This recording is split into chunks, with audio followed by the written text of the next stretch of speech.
sale en 2 Samuel, capítulo 12, versículo del 1 al 7, y le explica el profeta de un hombre rico que le quita la oveja al hombre pobre.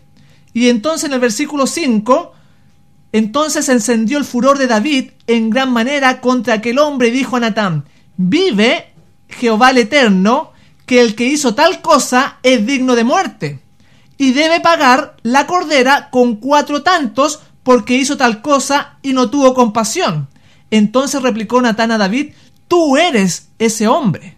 Qué increíble la sentencia. Él mismo dictó su castigo. Y así va a ser nuevamente en el tiempo del fin, porque todo esto se va a volver a repetir, así como procede el pecado y cómo va a ser en el tiempo del fin. Y señalaba acá, porque David, como era el rey, también era aquel que administraba la justicia y conocía las leyes. Y cuando él dice que le habían robado una oveja, él dice que tiene que pagar 4 tantos más, porque lo estaba tomando de Éxodo capítulo 22, versículo 1.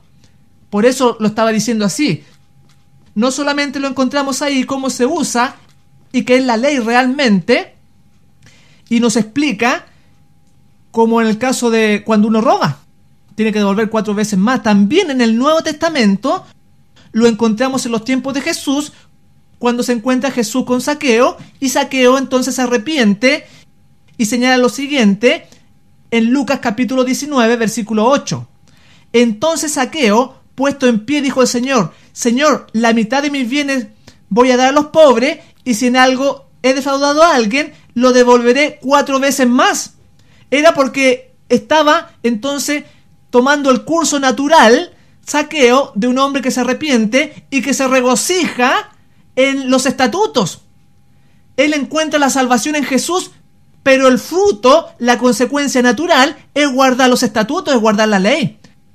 Y entonces él dice: le voy a dar la mitad de mis bienes a los pobres, porque la ley también señalaba que nosotros debemos preocuparnos del pobre, del huérfano, de la viuda y del extranjero. Y devolveré 4 veces más, porque así es realmente la conversión genuina que el hombre debe tener. Ahora, si nosotros vemos otros mandamientos, por ejemplo, de los 10 mandamientos, no matarás, en Éxodo capítulo 20, versículo 13, dice: no matarás. ¿Pero qué? ¿Cómo entendemos eso? Y ahí viene la explicación que está en la ley de Moisés. ¿Cómo entender no matarás? No matarás un animal, una persona, un insecto. ¿A qué se refiere el mandamiento?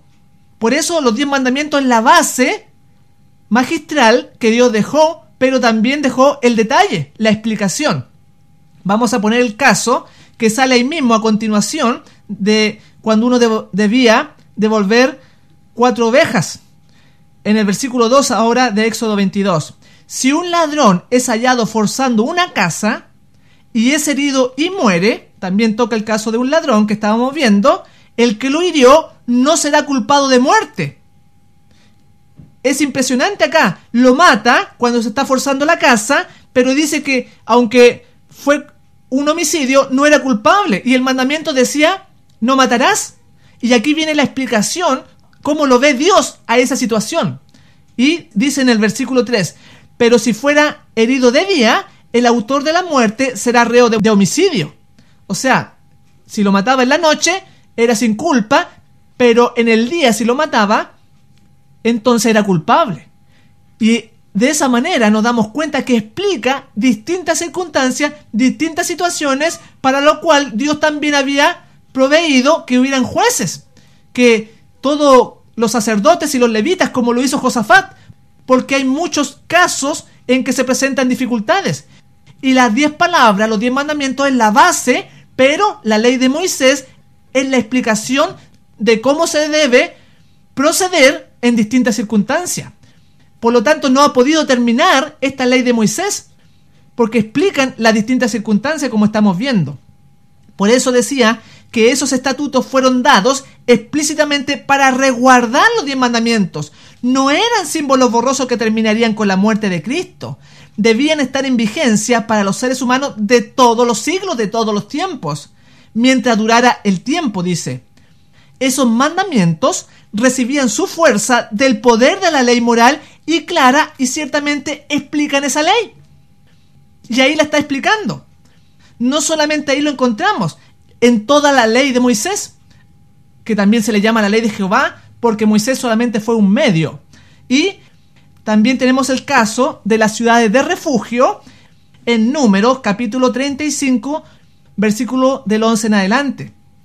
Dice, explicando esto de no matarás, porque puede ser que una persona matare a alguien por accidente. Hoy en día puede ser que alguien vaya conduciendo, manejando un carro, un automóvil, y entonces lo asesina y no quería hacerlo. ¿Cómo entendemos esa situación? ¿Cómo lo va a ver Dios? Acá lo dice, del versículo 11 en adelante, en la ley de Moisés. Señalaréis ciudades de refugio, donde huya el homicida que por yerro, o sea, no con intención, por accidente, hiera a alguien de muerte. Esas 6 ciudades serán para refugio del israelita y del extranjero que viva entre ellos, para que huya cualquiera que por yerro hiera de muerte a otro. No tenía intención, fue un accidente, fue una cosa que no se preveyó y sin embargo lo mató. Entonces Dios dejó ciudades donde podía huir el homicida y ahí protegerse. Y si no salía de esa ciudad, entonces el vengador de la sangre o el pariente que quería hacer venganza con aquel que, porque le mataron a un pariente, entonces si lo encontraba fuera de la ciudad, lo mataba. Y era sin culpa. Eso es lo que se llama como el vengador. Entonces Dios ve el no matarás de ese aspecto. Hay distintas circunstancias que obviamente están explicadas aquí en la ley de Moisés. En el versículo 21 dice, pero por si enemistad, o sea, contumaz a sabienda, con pleno conocimiento, lo mata, el heridor ha de ser muerto, es homicida. O sea, merecía la pena capital. Pero si accidentalmente lo empuja sin enemistad o sin acechanza, echa sobre él algún instrumento, o bien sin verlo, deja caer sobre él alguna piedra que pueda darle muerte y muere, sin que fuera su enemigo ni procurara su mal, entonces la congregación juzgará entre el heridor y el vengador de la sangre, conforme a estas leyes. Ahí le llama ley.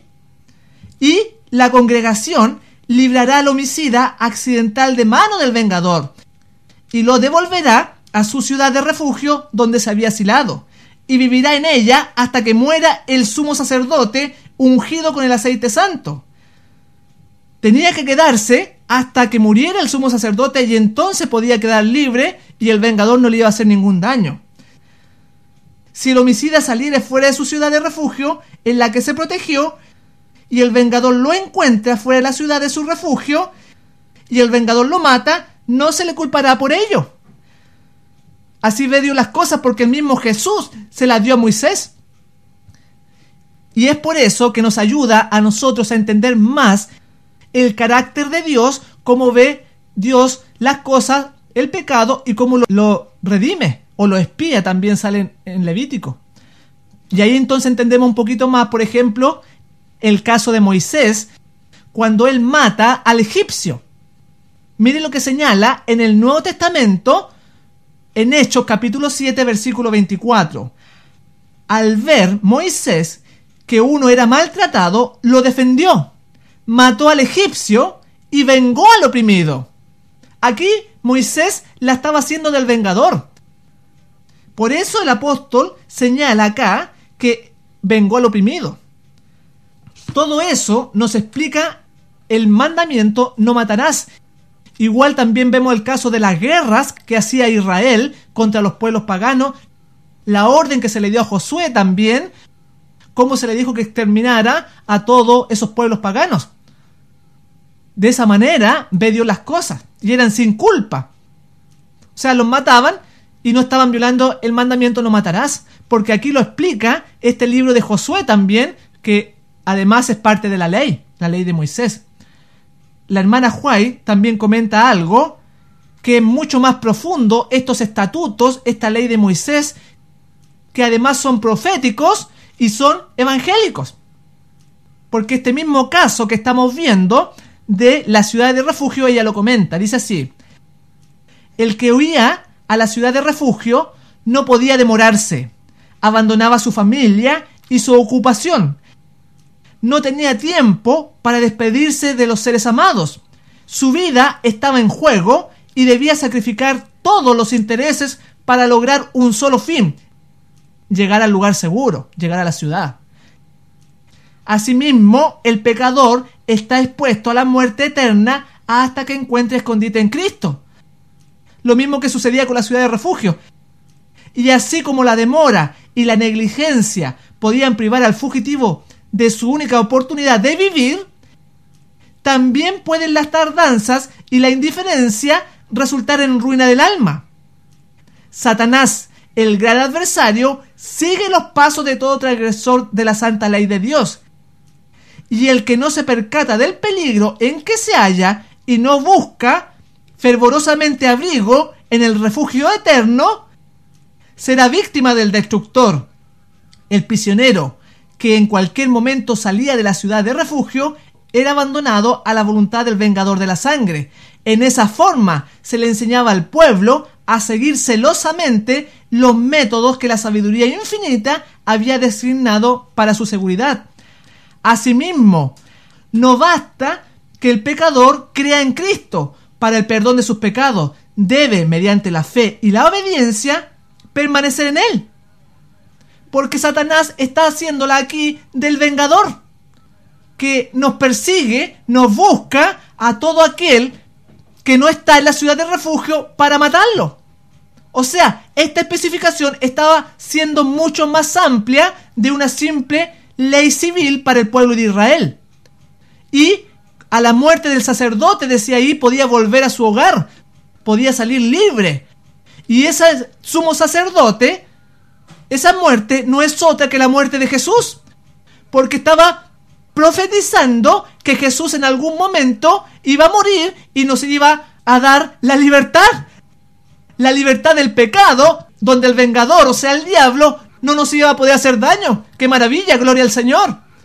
De esa manera, aquí en los estatutos entendemos los mandamientos, entendemos que la ley de Moisés es profética, pero que además tiene un mensaje de misericordia, de amor, que es evangélica para salvación de nuestras almas. Porque es la ley de Dios, amigo que me escucha. Es el pensamiento divino, es la sabiduría infinita con su poder para todos nosotros. ¡Qué hermosa toda la santa palabra! Y lamentablemente no se ha entendido esto de los estatutos, por eso la gente no los guarda ni los observa. Estaba profetizando aquí en Números, en la ciudad de refugio, estaba profetizando la muerte de Cristo. El homicida por hierro, a la muerte del sacerdote, quedaba libre. Es importante que destaquemos además que no eran pecados contumaces, eran pecados de ignorancia. Por eso Jesús, cuando estuvo en la cruz, dijo: Padre, perdónalos porque no saben lo que hacen. Solamente son los pecados de ignorancia, por hierro, no aquellos pecados que usted sabe hacer lo bueno y no lo hace. Es muy importante ver la responsabilidad que tenemos aquellos que estudiamos la Biblia, todos nosotros. Cristo es nuestro sumo sacerdote. Con su muerte fuimos libertados de la muerte. Esta ley civil del pueblo de Israel además era profética. Es realmente fascinante todo lo que tiene que ver con la ley de Moisés, dada en estatutos, preceptos, juicios, mandamientos. Cada especificación de esta ley de Moisés es más amplia. Por eso vimos en el programa anterior cómo los años sabáticos, un mandamiento para la agricultura, en que debía descansar la tierra el séptimo año, además era una profecía. Tenía otros sentidos. Lo mismo sucede con el año del jubileo, porque también es profético, que es lo que vamos a ver en este programa. Porque también aquí, en este jubileo, es un año de liberación, igual como lo era en el año sabático. Es la liberación espiritual, la liberación del pecado que está prometida acá. Y además de la liberación, el perdón. Dios usa de estas normas y les da distintos sentidos, porque la sabiduría infinita está impregnada en estas especificaciones. Y lo vamos a ir viendo en este programa y en el que sigue con la ayuda de Dios.